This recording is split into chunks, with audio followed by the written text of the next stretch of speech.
Graça e paz, bom dia a todos vocês. Que alegria poder estar com vocês novamente aqui, podendo compartilhar a palavra com vocês. Hoje nós vamos conversar sobre os fundamentos da nossa esperança. A gente tem seguido com vocês aqui essa experiência descrita na primeira carta de Pedro, onde a igreja está reconhecida como um povo eleito de Deus, mas que um povo que vive disperso e é um povo que é peregrino. São componentes importantes da nossa experiência cristã também. Nós vivemos como peregrinos nesse mundo, dispersos, mas de um jeito diferente, como eleitos de Deus. E hoje, então, eu quero conversar com vocês sobre o fundamento da nossa esperança. O que é que dá o sabor distinto na maneira como nós vivemos a nossa fé em Cristo. 1 Pedro, capítulo 1, nós vamos meditar nos versículos de 3 a 5, mas eu vou ler do 1 até o 5, tá bom?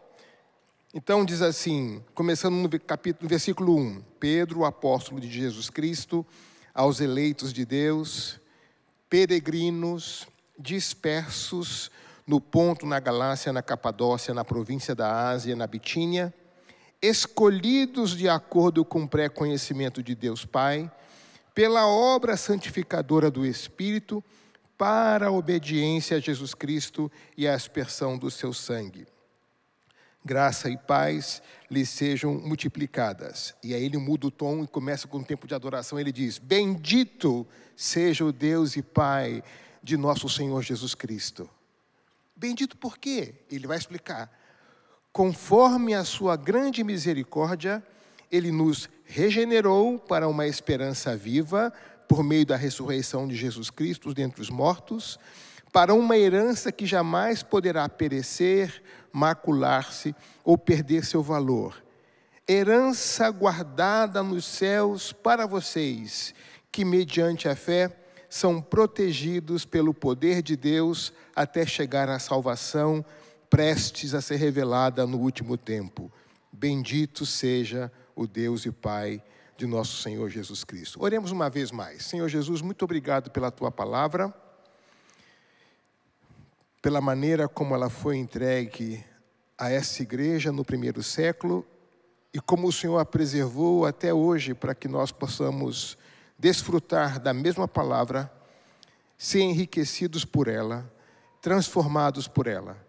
Pedimos que o Senhor, pela ação do Teu Espírito, torne o nosso coração um território, uma terra boa, frutífera, para que a palavra, quando seja semeada, possa encontrar uma terra que a acolha, de tal maneira que possa produzir os frutos que o Senhor espera que seja produzido em nossas vidas. Oramos assim no nome de Jesus. Amém. Vocês se lembram de alguma experiência que vocês foram em algum lugar e foram oferecidos a vocês um prato que vocês nunca comeram, e quando vocês colocaram na boca pela primeira vez, sentiram aquele gosto, foi assim uma experiência que vocês jamais esqueceram? Bom, eu vou contar para vocês essa minha experiência. Meus pais costumavam fazer visita domingo à tarde, pastor batista tradicional, né? Escola dominical, culto de manhã, à tarde, almoço na secretaria da igreja, visita para os irmãos durante a tarde, evangelização na praça, depois união de jovens, culto à noite, e aí tinha as reuniões dos chefes da igreja depois lá. Mas numa dessas visitas à tarde, a primeira a gente comia na secretaria da igreja, a mamãe levava aquelas marmitas, que eram várias panelinhas, uma em cima da outra, assim, aquela famosa salsicha com macarrão e purê, a gente comia, e ela dizia o seguinte, nós vamos visitar a casa dos irmãos fulano e fulano hoje. E a lei em nossa casa era a seguinte, temos que comer tudo aquilo que os irmãos oferecerem na mesa. Lei 1, não importa o que seja. Lei 2, não pode repetir, só pode comer uma vez. Então essa era a lei, e se você fosse uma pessoa sábia, era melhor obedecer a lei da minha mãe, porque você não queria ver o inimigo se manifestar, é ou não é? Tá, muito bem. Aí nós fomos para a casa de uma irmã, lá no bairro de Santa Eugênia. Eu devia ter mais ou menos uns 10 anos, a minha irmã tinha próximo de 6, 7. E a irmã, aquela mesa de centro baixinha que ficava na sala antigamente, aquela mesa baixinha, ela coloca um prato redondo. E eu reconheci, ela fez um formato de margarida, assim. Em cima eu vi que era goiabada, eu sabia o que era goiabada, mas embaixo tinha um negócio de cor amarela que eu não conhecia. Quando tinha queijo em casa, raramente quando tinha, era aquele queijo branco de Minas. Eu não conhecia aquele negócio amarelo, mas ela colocou assim, como se fosse uma margarida, botou na mesa e disse para mim e para minha irmã: crianças, é para vocês. Eu falei assim: nossa, tem muito, né? Não pode repetir. Aí eu já fiquei na luta interna. Mas aí eu peguei, então, aquele negócio amarelo com a goiabada em cima, botei na boca, dei a primeira mordida. Quando eu dei a primeira mordida, eu falei: meu Deus, que gosto é esse? Eu vi o céu aberto, os anjos subindo e descendo. Foi a minha primeira experiência pentecostal, que eu fiquei: que gosto é esse? Depois eu fui saber que era queijo prato, que eu não conhecia. Mas quando eu botei na boca, aquele sabor foi tão marcante, que eu lembrei logo: não posso repetir. Então, não posso morder rápido, senão vai acabar. Então, eu rapidamente tomei a seguinte decisão: vou ficar chupando o negócio, porque na saliva demora mais para acabar. E aí, a irmã, muito bondosamente, viu a minha angústia e disse: meu filho, pode comer, é para vocês. Eu olhei para minha mãe e minha mãe disse assim: pode comer. Só que a voz dizia uma coisa e os olhos diziam outra. E eu fiquei na crise. Posso ou não posso comer? A minha irmã, que sempre foi mais esperta que eu, não quis nem olhar para minha mãe. Só ouviu pode comer e foi começando a comer. Eu falei: ela não vai comer tudo, não. Hoje eu vou apanhar e vou apanhar com gosto. E eu fui comer com ela. E assim foi que eu descobri, então, esse casadinho de queijo prato com goiabada, que é uma coisa que, quando eu como, eu tenho uma experiência de Pentecostes, porque é uma delícia esse negócio. É um sabor que marcou a minha infância e até o dia de hoje marca a minha experiência. Qual é o sabor que, como cristãos, nós experimentamos no nosso encontro com Cristo? Esse sabor que transforma a nossa percepção da realidade, muda o nosso paladar, muda a nossa forma de viver, muda a nossa forma de ver as coisas, de tal maneira que quem chega perto da gente descobre que a gente experimentou algo diferente. Algum sabor diferente a nossa vida tem. Porque não é possível, vivendo na mesma cidade que eu, nascendo na mesma família que eu, tendo o mesmo pai que mãe que eu, estudando na mesma escola que eu, vivemos, trabalhando no mesmo lugar que eu, que você viva essa vida desse jeito. E eu não sei o que é isso que está acontecendo aí. Aí você tem que colocar na mesa a razão da sua fé. Explicar para elas, para essas pessoas, que vocês encontraram algo na sua vida que mudou completamente a sua forma de pensar, a sua forma de sentir, a sua forma de viver, a sua forma de lidar com as coisas, a sua forma de enfrentar os problemas, a sua forma de viver na mesma cidade, fazer parte da mesma família, ter o mesmo DNA, mas tem algo diferente em você, porque você encontrou algo diferente que mudou completamente a sua vida.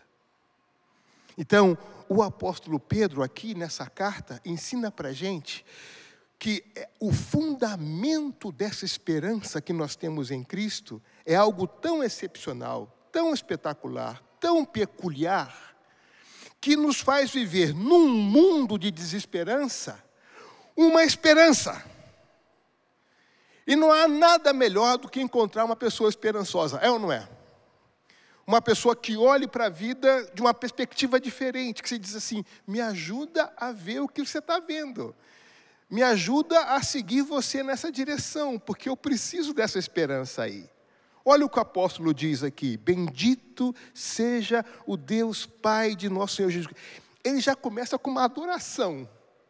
Porque ele sabe, eu vou explicar para vocês por que eu estou adorando a esse Deus. Por que esse Deus é bendito?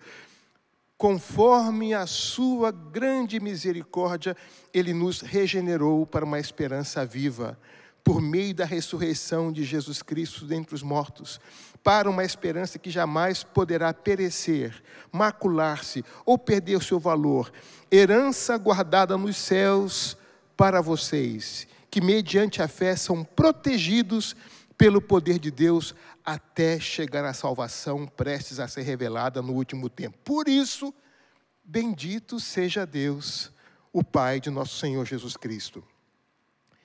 De que forma nós, sendo eleitos por Deus, vivemos a nossa vida? Como é que essa realidade de sermos escolhidos por Deus muda o sabor da nossa vida, muda a nossa maneira de viver? Como é que essa fonte dessa natureza da nossa salvação muda a nossa cultura, muda a nossa perspectiva? Vocês sabem, quando eu mudei, por exemplo, do Rio para São Paulo, eu tive que aprender algumas coisas. Eu tive que aprender que em São Paulo, biscoito é bolacha. Traduzindo, não é verdade? No meu coração eu sei que é biscoito, mas aqui em São Paulo eu digo bolacha. Porque formas de falar, de descrever coisas de maneira diferente. Eu descobri, por exemplo, que aqui em São Paulo, as pessoas se cumprimentavam com um beijo no rosto só. No Rio, é 2. Depois, vivendo 40 anos em São Paulo, cada vez que eu vou ao Rio encontrar com a minha família, eu tenho dificuldade de me ajustar um pouquinho, porque os sobrinhos, as sobrinhas já vêm para me dar 2 beijos, eu vou dar para um só porque é o que eu aprendi aqui. Eu descobri em São Paulo, por exemplo, que a padaria é uma instituição cultural. A padaria é mais que pão, a padaria é um momento. Você come sopa em padaria em São Paulo. Você vai à padaria para sentar-se como quem vai a um restaurante. E às vezes a padaria é melhor que o restaurante. Na minha experiência no Rio de Janeiro, padaria você ia comprar pão e café. E quando muito, um refrigerante. Mas é outra cultura, é uma outra forma de viver. Então, de que maneira a salvação em Cristo, o fato de sermos eleitos em Cristo nos dá uma outra perspectiva, uma outra forma de viver, uma outra forma de nos relacionarmos, uma outra forma de nós falarmos. Como é que a gente aprende essa nova cultura de sermos dispersos, peregrinos, mas eleitos? Como é que a gente vive nesse mundo? Por quê? O mundo no qual nós estamos inseridos, como dispersos, peregrinos e eleitos, é um mundo que o tempo todo tende a nos ajustar a ele, a nos conformar a ele, a pensar com as categorias dele, a falar como esse mundo fala, a pensar como esse mundo fala. Se nós não estivermos atentos, muito facilmente a gente começa a falar em casa do jeito que o mundo pede que a gente fale. A gente começa a viver a nossa vida desse jeito. Eu me lembro quando eu fui para as forças do exército, na época da juventude, né? Eu sem perceber, chegando em casa, eu conversando com a minha mãe na cozinha desse jeito. Minha mãe dizia, meu filho, você está em casa. Mas eu parando na frente dela, porque era o hábito, era a forma de conversar. Então, nós somos muito influenciáveis pelo nosso entorno. Por isso que é fundamental a gente entender o que é que Deus em Cristo e por meio do seu Espírito está fazendo em nós, de dentro para fora, para que esse sabor do Evangelho, para que esse sabor dessa esperança se manifeste. Essa liberdade que nós temos em Cristo se manifeste. Então, como é que acontece isso? Aqui o apóstolo Pedro, então, vai nos dizer, primeiro essa sequência fabulosa, que nós já vimos da outra vez, no versículo 2, que dá aqui o fundamento, a fonte da nossa salvação. Olha o versículo 2. Escolhidos de acordo com o pré-conhecimento de Deus, pela obra santificadora do Espírito Santo, para obediência a Jesus Cristo. Deus o Pai, na sua paciência e na sua presciência e soberania, nos escolhe. Nos dá uma outra identidade. Agora nós somos escolhidos de Deus. Deus o Filho se oferece em sacrifício e nos redime. E o Espírito Santo de Deus, Deus Espírito, aplica os efeitos dessa salvação na nossa vida, nos santifica. Então agora, nós que éramos perdidos nesse mundo, temos uma nova identidade. Nós fomos escolhidos, fomos redimidos e somos santificados. Deus Pai, Deus Filho, Deus Espírito atuando na nossa vida, mudando a nossa forma de ser. Essa presciência de Deus, a palavra aqui é prognosis de Deus, seu conhecimento prévio, não significa meramente que Deus sabe quem será salvo, mas que Ele está ativamente empenhado no processo, determinando antes dos tempos eternos a salvação de cada um de nós, concretizando na história o seu plano. Cada um de vocês aqui, que tem essa relação pessoal com Cristo, é resultado desse plano elaborado por Deus antes de haver história. Então, nós estamos agora diante desse mistério, dessa escolha de Deus, que é um debate teológico enorme. Mas eu não vou entrar nesse debate teológico, eu vou deixar para o Juliano fazer esse debate com vocês. Deixa eu entrar nas consequências dessa escolha. Quais são as consequências dessa escolha? Primeiro, gratidão. Gratidão. Você levanta de manhã e diz assim: Senhor, por que o Senhor me escolheu a mim? Por que a mim, Senhor? Não enche de gratidão? Quando eu era pequeno, de óculos, bem gordinho, na escola de aula de educação física, o professor dava aula de futebol. Ele pegava uma bola de futebol de salão, chamava os dois meninos que jogavam melhor futebol e dizia para eles: vocês vão escolhendo o time. Eu sempre era o último a ser escolhido.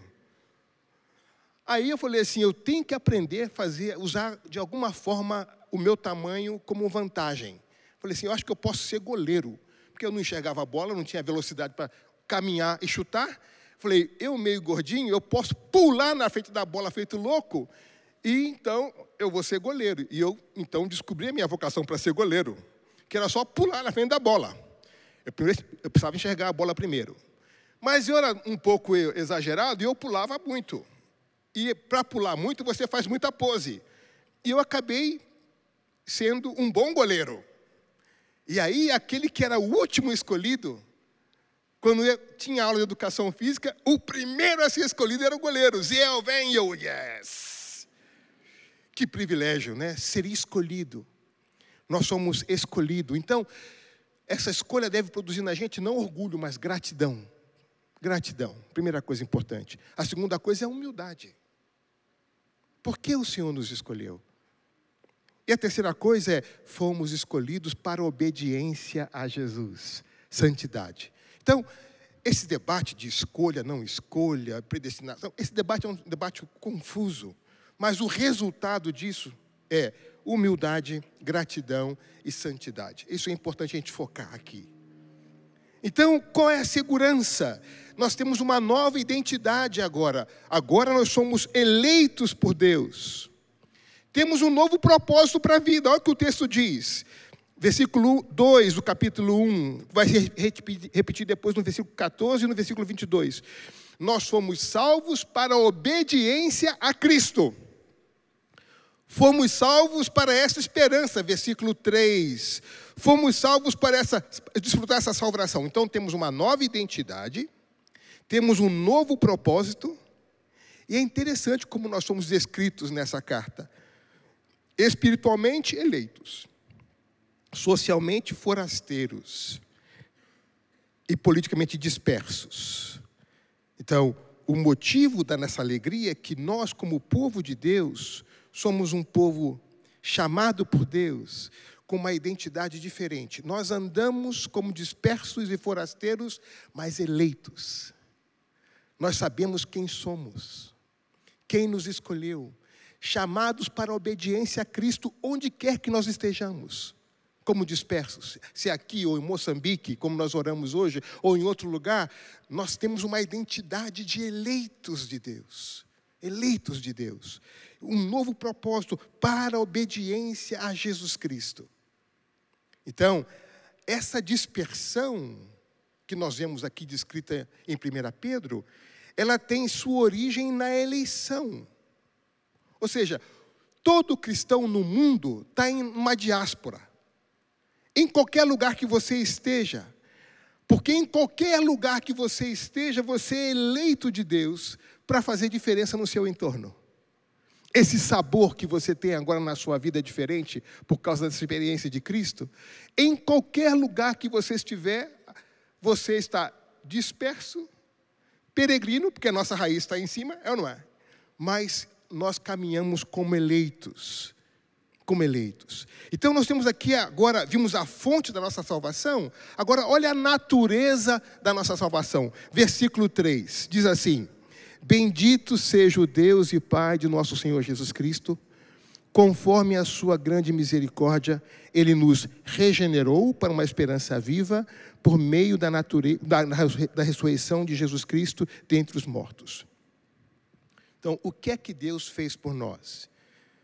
Ele começa com essa adoração, essa doxologia, bendito seja Deus, que na sua grande misericórdia nos escolheu, mas não somente isso, por meio da sua ressurreição, Ele nos gerou de novo, nos regenerou, ou seja, a natureza da nossa salvação, da nossa eleição, é um ato passado. Ele escolheu e por meio de Cristo nos regenerou. E essa regeneração, essa obra do Espírito Santo em nós, que vai mudando as nossas disposições íntimas, que vai mudando o nosso coração, vai mudando a nossa mente, vai mudando a nossa vida, vai colocando um novo sabor, uma nova forma de pensar, uma nova forma de viver, uma nova forma de agir.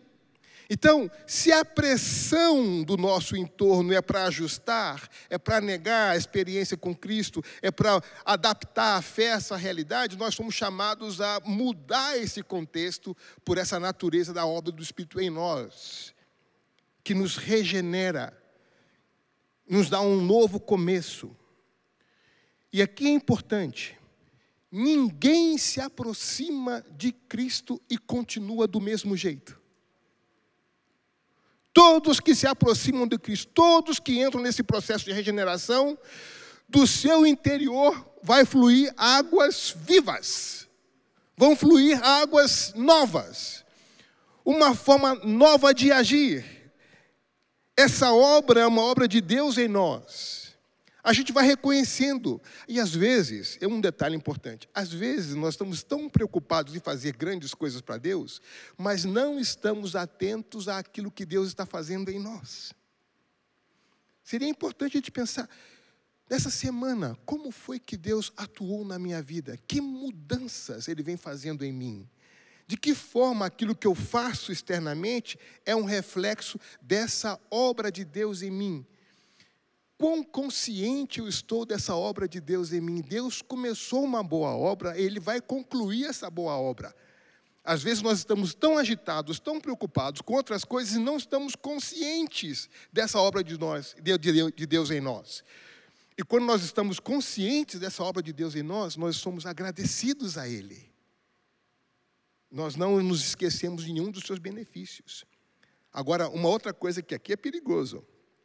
Uma vez que Deus começou essa obra em nós, não há nenhuma área da nossa vida que Ele não vá mexer. Viu? A confirmação? Não há nenhuma área da nossa vida que Ele não vai mexer. Ou seja, nós não podemos nos tornar cristãos e dizer para o Senhor assim: Senhor, aqui está o meu projeto de nova criatura, nesses termos, aguardo deferimento. Não é você que define, é Ele que faz essa obra. Então ninguém pode chegar para Deus e dizer assim: Senhor, eu estou satisfeito com 30% da minha vida, o Senhor não precisa tocar. Os outros 70%, só dá um trato, mas esses 30%, não ouse mexer porque eu estou satisfeito. Não. Como é uma obra de regeneração feita pelo Espírito de Deus, não há nenhuma área da nossa vida que Ele não vá mexer. Nem como nós pensamos, nem como nós vivemos, nem como nós falamos, nem como nós nos relacionamos, nem com as nossas posses, não há nada. Tudo está debaixo do seu senhorio. O importante é nós estarmos atentos. Quais são os efeitos da obra de Deus na minha vida, pelo qual eu estou agradecido. E aí é importante lembrar o seguinte: essa obra que Deus faz na nossa vida não é uma obra de mistério do tipo uma experiência religiosa sem consequências éticas. O testemunho cristão não produz um esvaziamento ético. Se nós somos transformados por Cristo, nós vivíamos antes de um jeito e agora vamos viver de uma outra forma. Às vezes nós não estamos atentos a isso. É impressionante. Uma outra área da minha vida é a área das ciências sociais, onde eu me estudei e me preparei um pouco. E lendo autores não cristãos, falando sobre os cristãos, eu vou descrever para vocês aqui algumas das coisas que eles mencionam ao nosso respeito, tá bom? Há uma cientista política chamada Aspásia Camargo, no Rio de Janeiro. Ela escreveu o seguinte sobre a fé evangélica. Olha que interessante. O crescimento das seitas protestantes, como chamam, né? Promovendo um espírito gregário, a solidariedade e a autoproteção, como demonstrou o censo recente, é um sinal evidente de que uma verdadeira sociedade civil, com novas redes de interação, está nascendo no Brasil. Enquanto o Estado se enxuga até o limite de só lhe restar pele e osso, a sociedade organizada se expande. Olha isso. Olhando o comportamento dos cristãos, que se protegem mutuamente, que tem uma rede de proteção, você chega na igreja, a segunda coisa que você aprende depois de chamar Deus de Pai é meu irmão, não é verdade? E você descobre que quem chama Deus de Pai não pode escolher irmão. É ou não é? Não é verdade? Mas isso é uma sociedade organizada. Ele diz, enquanto a sociedade lá fora se vive anarca, sem desorganização, a vida nas comunidades cristãs e evangélicas mostra o nascimento de uma sociedade civil surgindo. Olha só que coisa interessante. Tem mais. Olha o que mais dizem sobre nós. Cecília Maris diz assim. Ela diz, estudando o pentecostalismo, que ela estuda mais especificamente, ela diz assim: o pentecostalismo tem sido eficiente a auxiliar os indivíduos no enfrentamento da pobreza, restabelecendo a dignidade pessoal, rompendo o sentimento de impotência, criando uma rede de apoio mútuo, ajudando as pessoas a se adaptar nas vidas modernas. Quando eu cheguei em São Paulo aqui, uma das músicas que eu mais ouvia nas comunidades carentes de São Paulo é: quero que você valorize o que você tem. Você é um ser, você é alguém tão importante para Deus. Nada de ficar sofrendo angústia e dor, dizendo às vezes que é inferior, né? Você é importante. Eu quero falar do valor que você tem. Que mensagem poderosa! Para quem está lascado na vida, encontra na igreja uma mensagem dessa: você tem valor. A Elizabeth Brusco, uma antropóloga norte-americana, diz o seguinte: o machismo encontra na religião evangélica um opositor mais eficiente que o feminismo. Olha isso. Seu marido é machista? Traz para a igreja. Ele se convertendo, vai aprender a lavar a louça, vai aprender a ajudar os filhos na tarefa da escola, vai aprender a fazer as compras, vai tirar a toalha do chão e pendurar a toalha no lugar certo. Milagre de Jesus. Só Jesus faz um negócio desse. É ou não é? Colocar a roupa suja no cesto de roupa suja e não no corredor. Vejo que as irmãs estão ficando felizes aqui com esse... Não é verdade? Mas porque a fé evangélica dá um outro sentido para a vida. E você trata a pessoa de uma outra forma.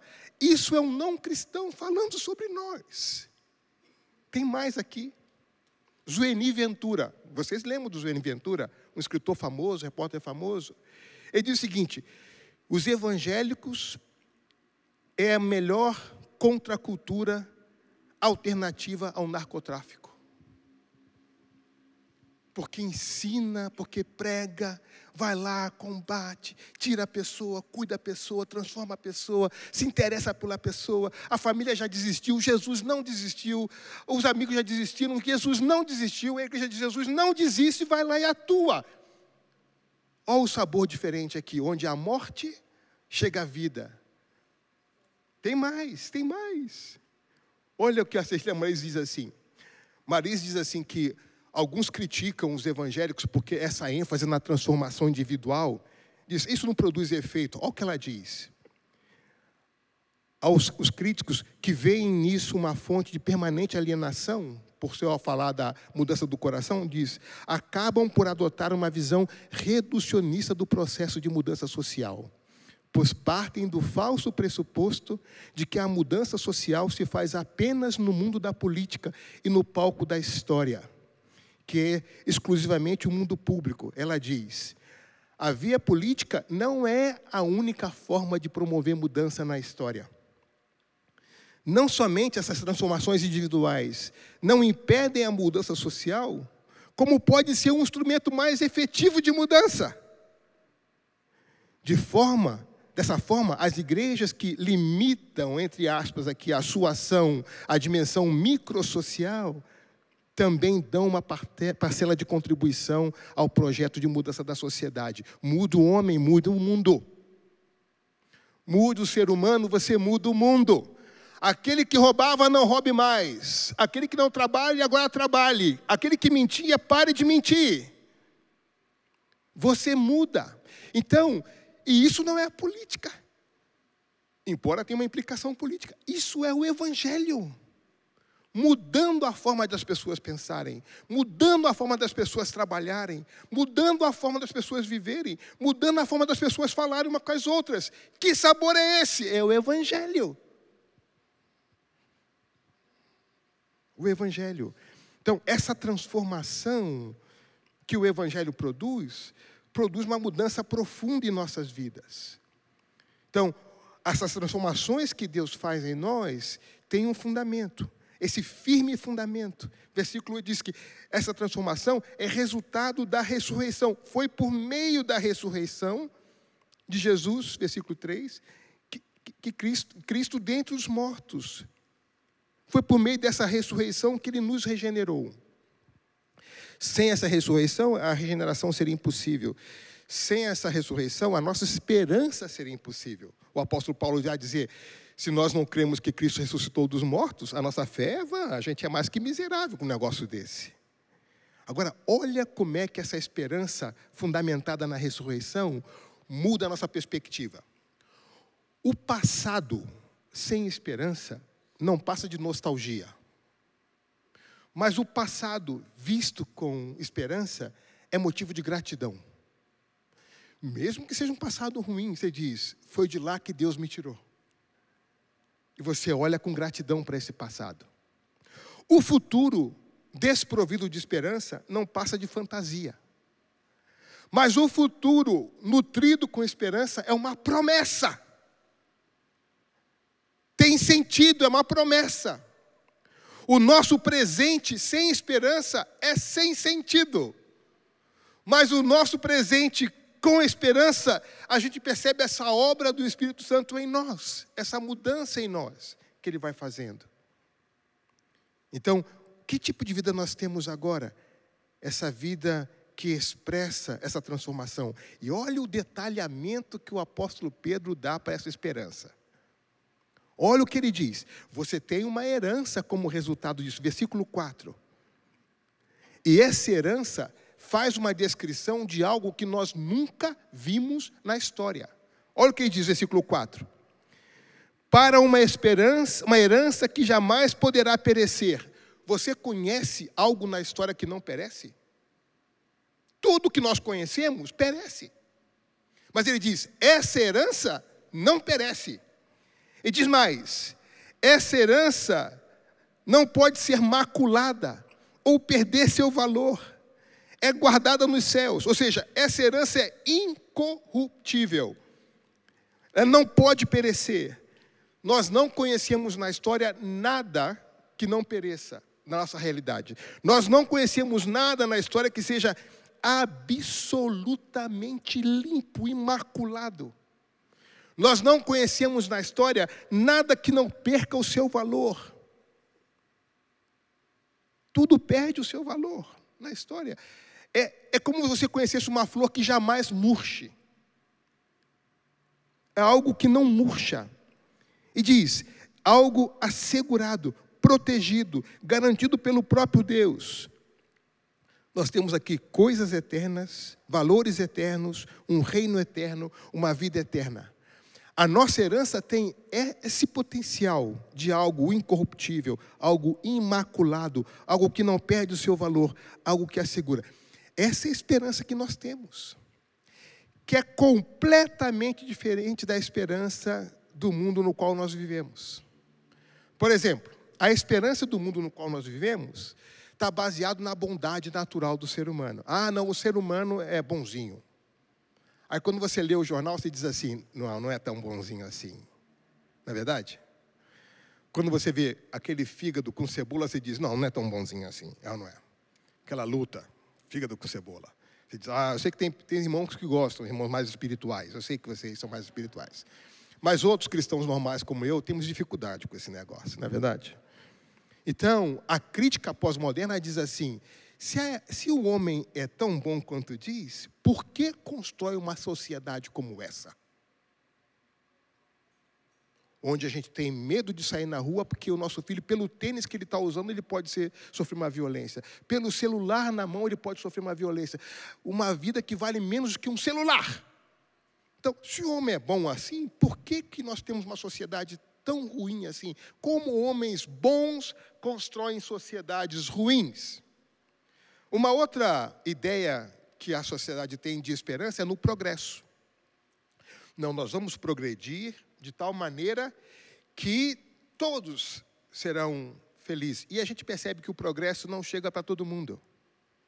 Enquanto, nesse momento, eu estou diante de vocês, usando a tecnologia para falar com vocês, tem pessoas no nosso país que não têm acesso à água potável. Você diz, que progresso é esse?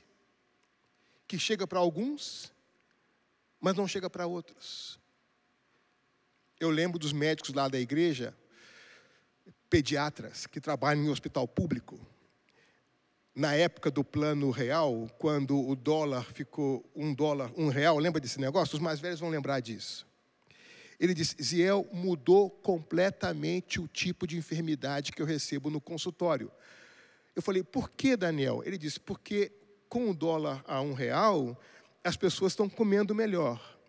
Por comer melhor, as crianças se alimentam melhor, uma série de enfermidades que normalmente vinham não vêm mais, simplesmente porque estão se alimentando melhor. Então, o progresso produz coisas boas, mas não chega para todos. Essa é a realidade da nossa história. Outros dizem, não, a ciência é a solução para o mundo.